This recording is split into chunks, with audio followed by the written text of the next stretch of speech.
Kaupak, gaano ka ka-stress pagdating sa pera? Alamin sa financial wellness test na to. Importante ang test na ito para malaman mo kung gaano kabigat ang problema mo sa pera o kung wala ka masyadong inaalala. Iba-iba kasi ang solusyon sa problema sa pera, depende sa sitwasyon. Kaya dapat alam mo ang iyong kalagayan para makahanap ka ng tamang solusyon. Madali lang ang test, meron itong 8 questions at walang maling sagot dito. Dahil ang isasagot mo sa mga tanong ay base sa iyong tunay na nararamdaman at sa iyong aktwal na sitwasyon at karanasan. Kumuha ka ng papel at ballpen o gamitin ang iyong cellphone para isulat ang iyong sagot. Para may guide ka kung paano sumagot, ito ang unang question. Anong level ng pang-pinansyal na stress ang nararamdaman mo sa ngayon? Sa bawat tanong, merong scale at pipili ka lang ng number na isasagot mo. Halimbawa, sa unang question, ito ang scale.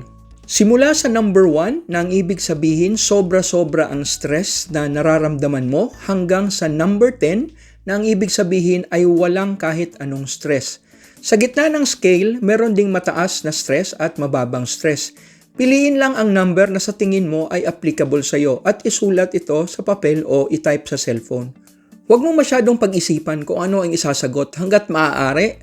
Pagkatapos basahin ang tanong at ang mga options, sagutin agad sa loob ng 5 to 10 seconds. Kapag mabilis mo kasing sinagot ang mga tanong, malamang ito ang tamang sagot para sa iyo. Kung kailangan mo na mas mahabang time para sumagot, i-pause mo lang ang video. Kung ready ka na, ito ang iba pang questions at tatahimik na ako.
Para malaman kung ano ang iyong financial wellness score, i-add mo ang lahat ng numbers na sagot mo sa mga tanong at i-divide ng 8. Halimbawa, kung ang total ng sagot mo ay 46, divided by 8, ang financial wellness score mo ay 5.75.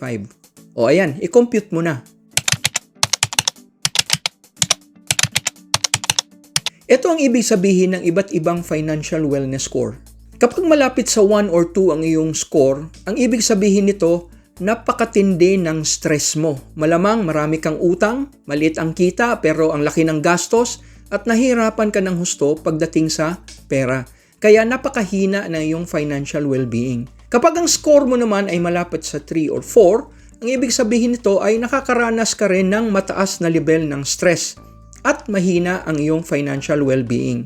Kapag nasa 5 or 6 ang iyong score, ang ibig sabihin nito ay pangkaraniwan ang iyong stress pagdating sa pera at average o moderate ang iyong financial well-being. Kapag 7 or 8 ang score mo, ang ibig sabihin nito, wala kang masyadong nararamdaman na stress at maganda ang iyong financial well-being. Pinagpala ka naman kapag malapit sa 9 or 10 ang iyong score dahil wala kang ka-stress pagdating sa pera. Napakalakas ng iyong financial well-being kaya hayahay ang iyong buhay. Sana all. Base sa mga nakaraang survey na ginawa ko, ang average na financial score ng mga Pilipino ay nasa 5.5.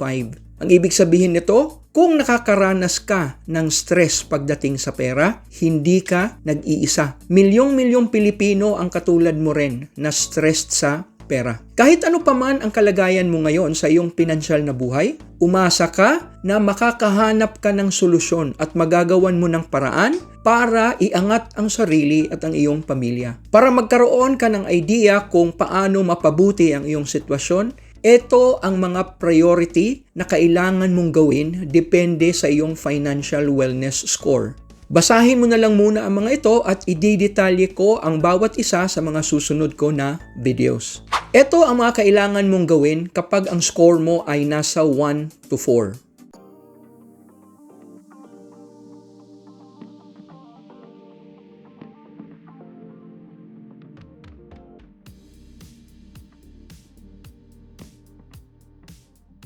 Kapag ang score mo naman ay nasa 5 to 6, ito ang mga dapat mong gawin in order of priority.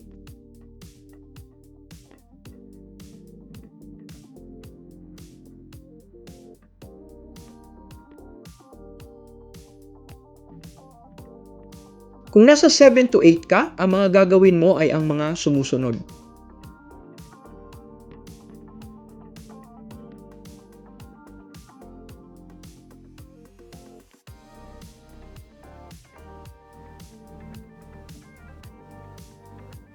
At kung pinagpala ka, ito ang mga gagawin mo.